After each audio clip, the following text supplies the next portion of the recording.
வணக்கம் நேர்களே. ஒரு செய்தி பல கோணங்கள் நிகழ்ச்சிக்கு உங்களை அன்போடு வரவேற்கிறோம். தாய்மொழியில் மருத்துவ பொறியியல் பட்டப்படிப்புகள் வாய்ப்புகள் என்ன, சவால்கள் என்ன என்பது குறித்து நாம் இன்று விவாதிக்க உள்ளோம். நம்மோடு டிஎஸ்சியுடைய பொதுச் செயலாளர் திரு டாக்டர் ரவீந்திரநாத் இணைகிறார். அவரை வரவேற்று நம்முடைய நிகழ்ச்சிக்கு செல்லலாம். வணக்கம் சார். வணக்கம் சார். சமூக சமத்துவத்திற்கான மருத்துவ சங்க அமைப்பில் ஒரு பொதுச் செயலாளராக நீங்கள் இருக்கீங்க. இந்த நேரத்தில் நேற்று ராணிப்பேட்டையில் அமித்ஷாவுடைய அந்த பேச்சை நீங்கள் கேட்டிருப்பீங்க. தமிழ் மொழியில் மருத்துவ படிப்புகளையும் பொறியியல் படிப்புகளையும் முதலமைச்சர் கொண்டு வர வழிவகை செய்ய வேண்டும் அப்படின்னு சொல்லியிருக்காங்க. இன்றைய கால சூழலில் மொழிகளுக்கான ஒரு முக்கியத்துவம் இருக்குது அப்படின்னு நம்ம பார்க்க அதே வேளையில் இதனால் மருத்துவ மாணவர்களாக இருக்கட்டும், பொறியியல் மாணவர்களாக இருக்கட்டும், அவனுடைய வாய்ப்புகள் இந்த தாய்வழி மொழியில் வந்து இருக்கும்போது எப்படி இருக்கக்கூடும்? மருத்துவம், பொறியியல் உள்ளிட்ட அனைத்து படிப்புகளும் தாய்மொழியிலேயே இருக்க வேண்டும். ஆரம்ப கல்வி முதல் ஆராய்ச்சி கல்வி வரை தாய்மொழியில் தான் கல்வி என்று புகட்டப்பட வேண்டும். அதுதான் அறிவு வளர்ச்சிக்கு வந்தது. ஆனால் மரியாதைக்குரிய அமித்ஷா அவர்கள் இவ்வாறு பேசுவதில் ஒரு அரசியல் உள்நோக்கம் இருக்குது. அவர் என்னன்னாக்கா, இது வெளிப்படையாக தமிழ்மொழியை வளர்க்க வேண்டும், தமிழ் பண்பாட்டை வளர்க்க வேண்டும் நோக்கத்தோடு சொல்லலை. தமிழ்மொழியை புதைகுழியில் தள்ளுவதற்கான மிகப்பெரிய குழியை வெட்டி வைத்து வேண்டும் பேசுகிறார். இப்போ புதுசாக அவர் பேசலை. மத்திய பிரதேசத்தில் ஏற்கனவே அவர் பேசியிருக்காரு. ஹிந்தி மொழியில் மருத்துவ கல்வியை போட்டுவதற்கான பாடத்திட்டங்களை புத்தகங்களை வெளியிட்டு அவருக்கு அடுத்த இடத்துல பேசியிருக்காரு. அதேபோல் அந்தந்த மாநிலங்கள் அந்தந்த மாநில மொழிகளில் மருத்துவக் கல்வியை துவங்க வேண்டும் சொல்லி அவர் ஏற்கனவே சொல்லியிருக்கிறாங்க. தேசிய மருத்துவமனை சொல்லியிருக்கிறது. ஆனால் இதில் என்ன சூழ்ச்சி இருக்குனாக்க, கல்வியை முழுமையாக தன்னுடைய கட்டுப்பாட்டில் வைத்துக்கொண்டு மருத்துவக் கல்வியை மத்திய அரசு தன்னுடைய கட்டுப்பாட்டில் முழுமையாக கொண்டு சென்று விட்டு நீட்டு நெக்ஸ்ட் போன்ற தேர்வுகளையும் பூர்த்திவிட்டு ஆல் இண்டியா கோட்டா என்ற முறையின் மூலமாக மருத்துவக் கல்வி, முதுநிலை மருத்துவக் கல்வி இடங்களையும் உயர்சிறப்பு மருத்துவக் கல்வியுடைய இடங்களையும் முழுமையாக தனது கட்டுப்பாட்டில் கொண்டு சென்றுவிட்டு இந்தி அந்தந்த மாநிலங்கள் தாய்மொழியில் படிங்க, இந்தி பேசக்கூடிய மாநிலங்கள் இந்திய அடிப்படையில் இந்தி மொழியில் அவங்க படிக்கட்டும் என்று சொல்வது என்பது என்னன்னாக்க, இப்போ ஹிந்தி பேசக்கூடிய மாநிலங்களில் இருக்கக்கூடிய மாணவர்கள் ஹிந்தியையும் ஆங்கிலத்தையும் படிக்கிறாங்க. ஆனால் தமிழ்நாட்டில் உள்ள மாணவர்கள் இந்தி படிப்பில் நம்ம இருமொழி கொள்கையை கடைபிடிக்கிறோம். அது சரியான கொள்கை. அப்போ நம்ம மாணவர்கள் ஆங்கிலத்தையும் தமிழையும் படிக்கிறாங்க. அப்போ ஆல் இண்டியா தொகுப்பு மூலமாக ஒட்டுமொத்த இடங்களையும் கொண்டு போயிட்டானாக்க அது என்ன ஆகுனாக்க, தமிழ்நாட்டில் படிக்கக்கூடிய மாணவர்கள் தமிழில் படிப்பாங்க அல்லது ஆங்கிலத்தில் படிக்கிறாங்கன்னு வச்சுங்களேன். ஸ்கூலில் படிக்கிறாங்க, ஸ்கூலில் படிக்கிறாங்க. அதே சமயத்தில் மருத்துவ கல்வின்னு வருகின்ற பொழுது ஆங்கிலத்தில் படிக்கின்ற பொழுது நமது மாணவர்கள் வேறு மாநிலங்களில் போய் படிக்க முடியாது. ஏன்னா ஆங்கிலம் ஹிந்தியில் இருக்கும்.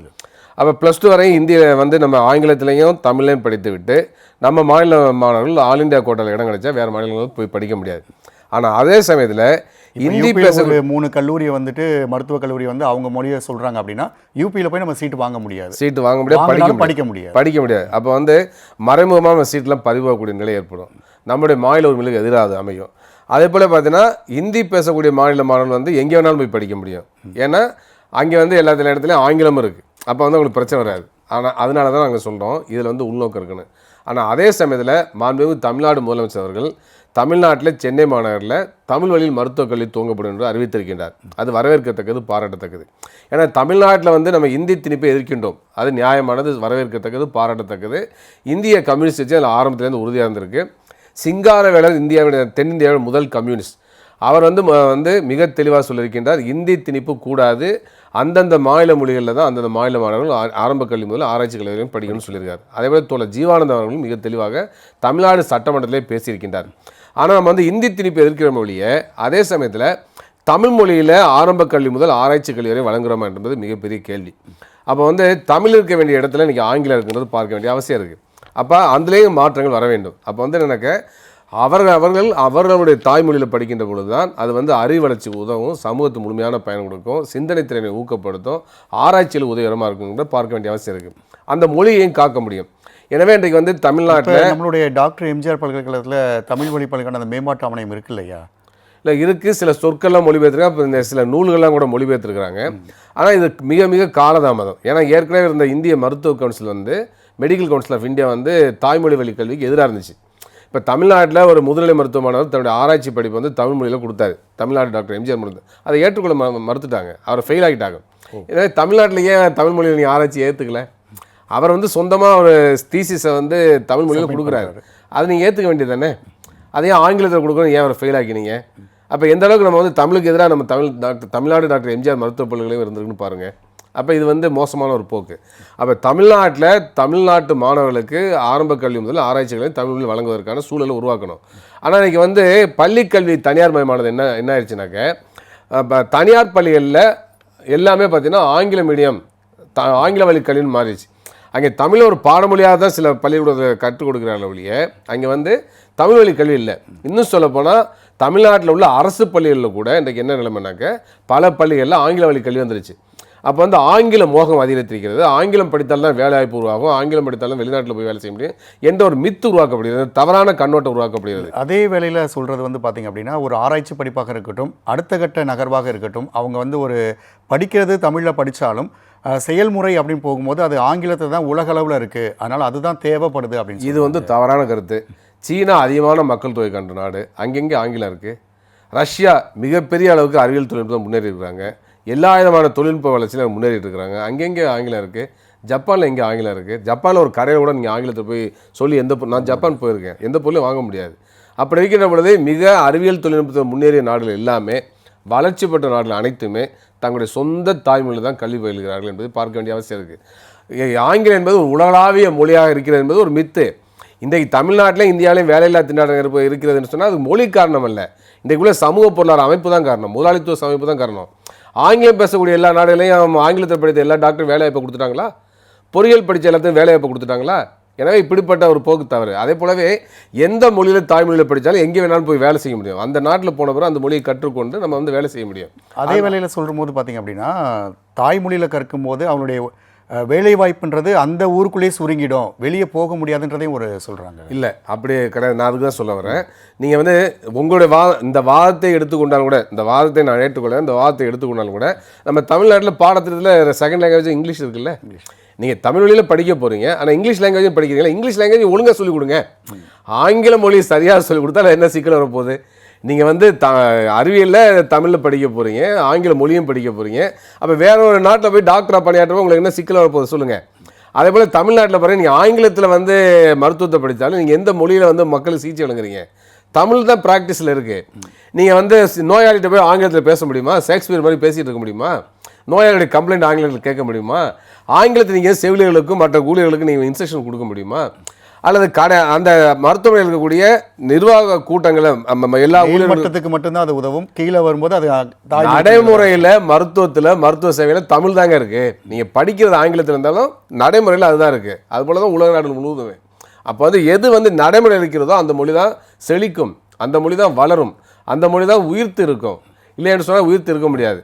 புழக்கத்தில் உள்ள மொழின்னு சொல்லலாம். இல்லைன்னா உற்பத்தி நடவடிக்கையில் இருக்கக்கூடிய ஒரு உற்பத்தி, விநியோகம், நுகர்வு, பரிவர்த்தனை, இதில் வந்து எந்த மொழி இருக்கிறதோ அந்த மொழி தான் வந்து நிலைத்திருக்க முடியும். அப்போ அந்த அடிப்படையில் பார்க்கின்ற பொழுது நம்ம தமிழ்நாட்டில் ஆங்கிலத்தை வந்து நம்ம ஏற்றுக்கொண்டு தமிழை புறக்கணிக்கின்ற பொழுது அது மிகப்பெரிய ஆபத்து. ஆனால் அதே சமயத்தில் இன்றைக்கு இருக்கிற ஒன்றிய அரசாங்கம் ஆங்கிலத்தை அகற்றி விட்டு இந்தியை திணிக்க பார்க்குறாங்க. அப்போ அவங்களுக்கு ஒரு அரசியல் நோக்கம் இருக்குது. இந்தியா என்பது ஒரே தேசம், இந்து தேசம், ஒரே மொழி இந்தி பின்னால் சமஸ்கிருதம், ஒரே பண்பாடு இந்து பண்பாடு என்ற நோக்கில் இந்தியாவை இந்து ராஷ்டிரா மாற்றுவதற்கான முயற்சி பண்ணுறாங்க. அப்போ மறைமுகமாக இந்தியை திணிக்கிறது முயற்சி பண்ணுறாங்க. அப்போ அவ்வாறு செய்கின்ற பொழுது என்ன பண்ணுறாங்க, எல்லாரும் அவங்கவுங்க தாய்மொழியில் படிங்க என்று சொல்லிவிட்டு அவங்க என்ன பண்ணுறாங்க, மறைமுகமாக மற்ற மாநில மக்கள் பேசக்கூடிய மக்கள் மீது அவங்க வந்து இந்தியை திணிக்க பார்க்குறாங்க. ஒட்டுமொத்தமாக மாநில மொழியெல்லாம் ஒழித்து விட்டு இந்தியாவில் ஆங்கிலம் இல்லாமல் இந்தியை மட்டுமே கொண்ட ஒரு மொழியாக, ஒரு நாடாக உருவாக்குவதற்கான சூழ்ச்சி தான் அமித்ஷாவுடைய பேச்சு. நீங்கள் கூட இப்போ வெளியிட்ட அந்த ஒரு புத்தகத்தில் கூட பண்பாடு ஒரு கூற்றாக நீங்கள் அதில் வந்து முக்கியமாக சொல்லியிருக்கீங்க. நம்ம தாய்மொழின்றது வந்து நம்ம அதை கற்றுக்கும் போது அந்த பண்பாடின்ற கூற்றாக நீங்கள் இருக்கணுன்றதை அதில் வந்து நீங்கள் தெளிவுபடுத்திருக்கீங்க. அந்த பண்பாடின்ற கூற்றாக நம்ம இன்றைக்கி படிக்கும்போது தாய்மொழி மொழிகளில் வந்து நீங்கள் படிச்சிடுறாங்க. நீங்கள் சொல்லக்கூடிய மாதிரி வந்துட்டு இங்கே இருக்கக்கூடிய மக்கள்கிட்ட நம்ம என்ன மொழியில் பேசுகிறோமோ அதை பேசிடுறோம். வெளியே போகும்போது நம்ம வந்துட்டு ஆங்கிலத்தில் பேசிடுறோம். ஹிந்தியில் படிச்சுட்டு போகிறாங்க. இப்போ ஹிந்தி தான் இவங்க எடுத்துகிட்டு வந்துட்டாங்க, ஹிந்தியில் தான் இந்தியா ஃபுல்லாக படிக்கிறோம் அப்படின்னு சொன்னால் கூட ஹிந்தி அப்படின்றத வந்து தாண்டி அவங்க வேறு ஊருக்கு பயணிக்க தேவையே இல்லை, எங்கேயே எல்லாமே வேலையும் கிடச்சுன்ற ஒரு இடத்துக்கு நம்ம வந்துடுவோம் இல்லையா?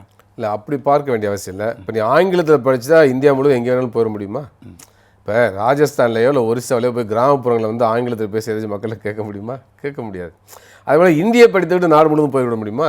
இப்போ ஒரிசாவிலையோ இல்லை மகாராஷ்டிராலையோ மற்ற ராஜஸ்தான்லேயோ கூட கிராமப்புறங்களில் அந்தந்த தாய்மொழி தான் பேசுகிறாங்க. அந்த மக்கள்கிட்ட போய் நீ ஹிந்தியில் வந்து பேச முடியாது. அப்போ அந்த சிக்கல் இருக்குது. அதில் வந்து இந்தியா பல்வேறு தேசிய இனங்கள் கொண்ட நாடு, பல்வேறு தேசிய மொழிகள் இருக்கிறது. நம்முடைய மாண்பு முதலமைச்சர் அதை தெளிவாக சொல்லியிருக்கிறார். அனைத்து தேசிய மொழிகளும் ஆட்சி மொழியாக மாற்ற வேண்டும். 22 தேசிய மொழிகள் நீங்கள் சொல்லியிருக்கிறோம். அந்த 22 தேசிய மொழி இந்த அட்டவணையில் இருக்குது. அதை வந்து ஆட்சி மொழியாக மாற்றுங்க. அப்போ வந்து அதில் வந்து என்ன பிரச்சனை உங்களுக்கு இருக்குது? நீங்கள் வந்து தாய்மொழியில் படிக்கணும்னு சொல்கிறீங்களே. அப்போ முதல்ல வந்து இந்தியாவில் உள்ள அந்த அட்டவணையில் இருக்கக்கூடிய 22 மொழிகளையும் நாங்கள் வந்து ஆட்சி மொழியாக மாற்றணும்னு சொல்லி அறிவிங்க. ஏன் அதை அறிவிக்க மாட்டேங்கிறீங்க? அதில் அது போலித்தனமான ஒரு பற்று, இது போலித்தனமான ஒரு கருத்தை உருவாக்குறாங்க. நாங்கள் ஏதோ தமிழுக்கு அணிக்கிறோம், தமிழ் பண்பாட்டுக்கு அணிக்கிறோங்கிறது. அதே மாதிரி நீங்கள் சொல்கிற மாதிரி மொழி என்பது பண்பாட்டு கூறு. இப்போ நான் வந்து இந்த நூல் வெளிவரப்போகிறது. இதில் வந்து தாய்மொழி கல்வியால் வரக்கூடிய நன்மைகள் பற்றிலாம் எழுதியிருக்கிறோம். நல்ல கிணறு அந்த நூலை வெளியிட போகிறார் 16ஆம் தேதி. எனவே நான் என்ன சொல்ல வரேன்னாக்க, இன்றைக்கு வந்து மொழி என்பது ஒரு தேசிய இனத்துடைய அடையாளம், அந்த தேசிய இனத்துடைய உயிர் மூச்சு, அந்த தேசிய இனத்துடைய வரலாற்றுகளை கொள்ள ஒரு பெட்டகம் அது, அதனுடைய அறிவு வளர்ச்சியுடைய பெட்டகம் அது. அதனால் அது சிந்தனையுடைய ஊற்று அது. அப்படி இருக்கின்ற பொழுது அந்தந்த தேசியனுடைய மொழியில் தான் நம்ம வந்து கல்வி போட்ட வேண்டும். அதுதான் ஆட்சி மொழியாக இருக்க வேண்டும், நிர்வாக மொழியாக இருக்க வேண்டும், நீதிமன்ற மொழியாக இருக்க வேண்டும் தான் எங்களுடைய கருத்து. எனவே தமிழ் தேசிய இனத்துடைய மொழியான தமிழ் மொழி வந்து எல்லா முறையிலும் வளர்க்கப்பட வேண்டும். அது அறிவியல் துறையிலும் வளர்க்கப்பட வேண்டும். அது எதிர்கால அறிவியல் ஆராய்ச்சிக்கான, எதிர்கால சமூகத்திற்கான மொழியாக தொடர்ந்து வளர்த்தெடுக்கப்பட வேண்டும் என்னுடைய கருத்து. ஆனால் மோடி அரசு செயல்படுகிறது, ஒன்றிய அரசு செயல்படுகிறது. எனவே அவருடைய அரசியல் நோக்கம் நான் ஏற்கனவே தெளிவாக சொல்லிட்டேன். இந்தியாவில் இந்தியை ஒரே மொழியாக மாற்ற வேண்டும், பின்னால் சமஸ்கிருதத்தை இந்தியாவுடைய இந்து ராஷ்டிராவுடைய மொழியாக மாற்ற வேண்டும் நோக்கத்தோடு அவங்க செயல்படுறாங்க. அவ்வாறு செய்தால் நம்முடைய முதலமைச்சர் சொன்ன மாதிரி நாடு சிதறுண்டு போயிடும். ஏன்னா ரஷ்யா வந்து சோவியத் யூனியன் சிதறதுக்கு மிக முக்கியமான காரணம், பல காரணிகள் இருக்குது. அரசியல் நம்ம தாண்டிடுவோம். அரசியல் தாண்டிட்டு கோவையில் 2021 ஒரு கம்ப்யூட்டர் சயின்ஸ் காலேஜ் வந்து தமிழை இன்ட்ரடியூஸ் பண்ணுறாங்க. அதுக்கடுத்து எல்லா காலேஜ்லேயும் அந்த மாதிரி எடுத்துகிட்டு வர முடியல. இப்போ நம்ம சொன்ன மாதிரி நாங்கள் டாக்டர் எம்ஜிஆரில் வந்து அவங்க கொடுத்த தீசிஸே ஃபெயில் பண்ணுறாங்க. அப்படின்போது இந்த சவால் அப்படின்றத வந்து நம்ம எப்படி இல்லை, அதனால தான் சொன்னேன், திரும்ப தமிழ்நாடு சொல்ல வேண்டும். ஒரு பக்கம் அவங்க இந்தியை திணிக்கிறாங்கனாக்கா, இங்கே வந்து தமிழை முழுமையாக பயன்படுத்துறதுக்கு ஏன் தமிழ்நாடு அரசு தடையாக இருக்க வேண்டும்? ஏன் தமிழ் வழி கல்வியை வந்து இப்போ நம்ம வந்து தொடர்ந்து வர வாய்ப்பு இருக்குல்ல, அதை உடனடியாக செய்யுங்க. தமிழ்நாட்டில் தமிழ் மொழியில் தேர்வு எழுதலான்னு சொல்லுங்கள். மருத்துவ படிப்பில் தமிழ் மொழியில் தேர்வு எழுதலான்னு சொல்லுங்கள். அதுமாதிரி தேர்வில் வந்து பதில் சொல்லுறது தமிழில் பதில் சொல்லலான்னு சொல்லுங்கள். அப்போ இதையெல்லாம் கொண்டு வாங்க. ஏற்கனவே உத்தரப்பிரதேசலாம் ஹிந்தியிலே எழுதலான்னு சொல்லிட்டாங்க. அப்போ தமிழ்நாட்டில் என்ன சிக்கல் இருக்குது? அதுமாதிரி தமிழ்நாட்டில் வந்து மருத்துவர்களே தமிழில் போதிங்க. அப்போ வந்து தமிழ்நாட்டில் தமிழ் மொழி அடிப்படையில் மருத்துவர்கள் இருந்தால் வேறு மாநிலம் இங்கே வர முடியாது.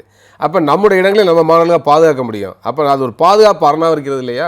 அதையும் பார்க்க வேண்டிய அவசியம் இல்லையா? எனவே காலதாமதம் செய்யாமல் உடனடியாக தமிழ்நாடு அரசு தமிழ்நாட்டில் தமிழ் மொழி அடிப்படையில் மருத்துவர்களை தூங்க வேண்டும். ஏற்கனவே இருக்கக்கூடிய மருத்துவர்களையும் தமிழ் மொழி அடிப்படையில் அவங்க போதனைகளை உருவாக்க வேண்டும். ஆங்கிலத்தை சொல்லிக் கொடுக்கூடாதுன்னு சொல்லவில்லை, கூடவே தமிழ்லையும் சொல்லிக் கொடுங்கன்னு நான் சொல்கிறேன். தாய்மொழி கல்வியும் கூட வேணும். ஆமாம், தாய்மொழி அடிப்படையில் சொல்லிக் கொடுங்கன்னு சொல்கிறேன். அப்போ அந்த அடிப்படையில் தமிழ்நாடு அரசு துரித நடவடிக்கை எடுக்க வேண்டும் என வலியுறுத்திக் கொள்கின்றேன். இந்தி திணிப்பு என்று சொன்னால், இந்தி திணிப்பை பாதுகாக்க வேண்டும் என்று சொன்னால் நம்ம வந்து தமிழ் மொழியை அந்த இப்பொழுது ஆங்கிலம் இருக்கக்கூடிய இடத்துல தமிழ் மொழி கொண்டு நிறுத்த வேண்டிய அவசியம் இருக்குது. ஆனால் நம்முடைய தாய்மொழியை வைக்கக்கூடிய இடத்துல இன்றைக்கி ஆங்கிலம் இருக்குங்கிறது தான் வருத்தமான விஷயமா இருக்குது. அப்போ அதையும் போக்க வேண்டிய பொறுப்பு நமக்கு இருக்குது. எனவே தனியார் பள்ளிகளையும் கூட ஆங்கில வழி கல்வி தான் இருக்க வேண்டும் என்று சொல்லி சட்டத்தை கொண்டு வரணும். தமிழ்நாட்டில் தனியார் பள்ளியாக இருந்தாலும் சரி, அரசு பள்ளியாக இருந்தாலும் சரி, எந்த பள்ளியாக இருந்தாலும் முழுமையாக அது வந்து பார்த்தீங்கன்னாக்க தமிழ் வழியில் பாடங்களை போட்டக்கூடிய பள்ளிகளாக இருக்க வேண்டும் என்ற நிலையை நம்ம வந்து கொண்டு வர வேண்டும். தமிழ்நாட்டில் பள்ளி கல்வி தனியார் மயமானது இன்றைக்கி வந்து தமிழ் மொழிக்கு எதிராக இருக்கிறது, தமிழ் வளர்ச்சிக்கு எதிராக இருக்கிறது. அது ஆங்கில மோகத்தை உருவாக்குகிறது. அதுக்கு காரணம் ஆங்கில வழியில் படித்தால் வேலைவாய்ப்பு அதிகரிக்கிறது தவறான கண்ணோட்டம். அந்த கண்ணோட்டத்தை மாற்ற வேண்டிய பொறுப்பு தமிழ்நாடு அரசு இருக்குது. தமிழ்நாட்டில் வேலையில்லா திண்டாட்டம் இருக்குன்னா அது காரணம் வந்து மொழி பிரச்சனை அல்ல, அதுக்கு மாறாக நம்முடைய சமூக பொருளாதார அமைப்பு தான் காரணம். இந்தியாவில் உள்ள சமூக பொருளாதார அமைப்பு தான் காரணம், முதலாளித்துவம் தான் காரணம். முதலாளித்துவத்தை ஒழிக்காமல் அனைவருக்கும் வேலைவாய்ப்பை கொடுக்க முடியாத அடிப்படையான உண்மையை தெரிந்து கொள்ள வேண்டும். எனவே வேலையில்லா திண்டாட்டம் உலகம் முழு இருக்குன்னு சொன்னால் அது காரணம் வந்து முதலாளித்துவம் தான். அமெரிக்காவில் இங்கிலீஷ் தான் பேசுகிறாங்க, ஏன் வேலையில்லா திண்டாட்டம் கடுமையாக இருக்குது? டொனால்ட் ட்ரம்ப் பல்வேறு மாற்றங்களை ஏன் செய்கிறாரு? அமெரிக்க மக்கள் வேலையில்லா திண்டாட்டம் கடுமையாக பாதிக்கப்பட்டிருக்காங்க. பிரிட்டனில் வேலையில்லா திண்டாட்டம் கடுமையாக இருக்குது. அப்போ பல நாடுகளில் வேலையில்லா திண்டாட்டம் அதிகரிச்சிருக்கு. அதுக்கு காரணம் மொழி அல்ல, அதற்கு காரணம் வந்து அந்தந்த நாட்டில் இருக்கக்கூடிய சமூக பொருளாதார அமைப்பு, முதலாளித்துவம் தான் காரணம் என்பதை புரிந்து கொள்ள வேண்டும். எனவே வந்து வேலையில்லா திண்டாட்டத்தில் மொழி பிரச்சனையை கொண்டு வந்து நிறுத்தக்கூடாது என்பது என்னுடைய கருத்து. நீங்கள் சொல்லக்கூடிய அதே விஷயங்களில் அமித்ஷாவும் சொல்கிறாரு, கடந்த முறை வரைக்கும் இருந்த ஒரு ஹிந்தியில் எழுதின எக்ஸாமை தமிழில் எழுதிக்கலாம் அப்படின்னார். ஆனால் அது ஏற்கனவே தமிழில் தான் இருந்தது. அதை வந்து அவங்க வந்து மாற்றி ஹிந்தியில் வந்து மாற்றினாங்க. அப்போ அரசியல் சார்ந்த அந்த ஒரு விஷயம் வந்து முக்கியமாக பார்க்கப்படுது. அன்னைக்கு மாநில அரசு ஒரு சரியான முறையில் பண்ணி தான் இன்றைக்கி நம்ம தமிழில் தானே எழுதிட்டு இருந்திருப்போம் அந்த விஷயம்லாம். ஒன்றிய அரசு மரியாதைக்குரிய அமித்ஷா செய்வதெல்லாம் அது ஒரு வேடம் தான் சொல்லணும். அவங்க வந்து உள்ள ரீதியாக உண்மை பேசவில்லை. நாங்கள் வந்து தமிழ் பிற மொழிகளுக்கு ஆதரவாக இருக்கோம், அந்தந்த தமிழில் படிக்கணும்னு சொன்னாங்க ஒழிய தேசிய கல்விக்குள்ளுடைய சாராம்சம் என்னன்னாக்க ஒரு இந்தியாவை இந்து ராஷ்டிரா மாற்றுவதற்கான ஒரு அடித்தளத்தை தான் தேசிய கல்விக்குள்ளே கொடுக்குது. எனவே அதில் வந்து இந்தி சமஸ்கிருத திணிப்பு என்பது இருக்கிறது. மாநில மொழியில் ஒழித்துக்கிட்டு திட்டம் அதில் மறைமுகமாக இருக்கிறது என்று பார்க்க வேண்டிய அவசியம் இருக்குது. அதனால் மேம்போக்காக நாங்கள் எல்லா தேர்வுலையும் தமிழ் எழுதணும்னு சொல்கிறோம் அப்படின்னு சொல்கிறாங்க. ஐஐடி நுழைவுத்தேர்வு தமிழில் கொண்டு வாங்களேன், எல்லா நுழைவுத்தேர்வுலையும் தமிழில் கொண்டு வாங்களேன். இன்னும் சொல்ல போனால் நீட்டு தேர்வை தமிழ் வச்சுட்டு அது மொழிபெயர்ப்பில் ஏராளமான குளறுபடிலாம் பண்ணாங்களா இல்லையா? அதெல்லாம் பார்க்க வேண்டிய அவசியம் இருக்கா இல்லையா? அப்போ நான் என்ன கேட்குறேன்னாக்க, இன்றைக்கு வந்து நீங்கள் தாய்மொழி தமிழுக்காக நிற்கிறீங்கன்னு சொன்னாக்க தமிழ்நாட்டில் உள்ள எல்லா கல்லூரிகள்லையும் எல்லா உயர்கல்வி ஆராய்ச்சி நிறுவனங்களையும் ஒன்றிய அரசு நிறுவனங்களையும் தமிழ் வழியில் தான் பாடத்திட்டம் இருக்கணும்னு சொல்லி அமித்ஷா அறிவிக்கட்டும். தமிழ்நாட்டில் ஒரு எய்ம்ஸ் ஆரம்பிக்க போகிறாங்க, அதில் வந்து தமிழில் தான் இருக்கணும்னு சொல்லட்டும், செய்யட்டும். நீங்கள் மாநில அரசில் அட்வைஸ் பண்ணுறீங்களே, அந்தந்த மாநிலங்களில் உள்ள எய்ம்ஸு அந்தந்த மாநில மொழிகள் தான் போதிக்க வேண்டும்னு சொல்லட்டும். அப்போ தமிழ்நாட்டில் மாநில அமைப்புகின்ற எய்ம்ஸில் தமிழ் வழி மருத்துவக் கல்லூரி தான் இருக்கணும்னு அமித்ஷா அறிவிக்கட்டுமே, அதில் என்ன தவறு இருக்குது? அப்போ அதை செய்யட்டவர். அப்போ இது வந்து இந்த வேடம்லாம் போடக்கூடாது. அப்போ அது உள்நோக்கம் இருக்குது. மறைமுகமான இந்தி திணிப்புக்கான முயற்சி தான் அந்தந்த தாய்மொழிகளில் மருத்துவக் கல்வி பொறியியல் கல்வியை கொண்டு வரணும்னு சொல்லி அமித்ஷா சொல்வது என்பதை நான் பார்க்கின்றேன். அதுதான் உண்மையான யதார்த்தமான உண்மை என்பதை சுட்டிக்காட்ட விரும்புகிறேன். தாய்மொழியில் மருத்துவம் பொறியியல் கல்லூரிக்கான சவால்கள் இருந்தாலும் அதற்கான வாய்ப்புகளை அரசு தான் உருவாக்க வேண்டும் அப்படின்றத ஒரு முக்கியமான விஷயமாக நம்ம பார்க்குறோம். அரங்கைக்கு வந்து உங்களுடைய கருத்தில் இதை மிக்க நன்றி சார். நன்றி, வணக்கம். நேர்களை மீண்டும் ஒரு நிகழ்ச்சியில் சந்திக்கலாம். வணக்கம்.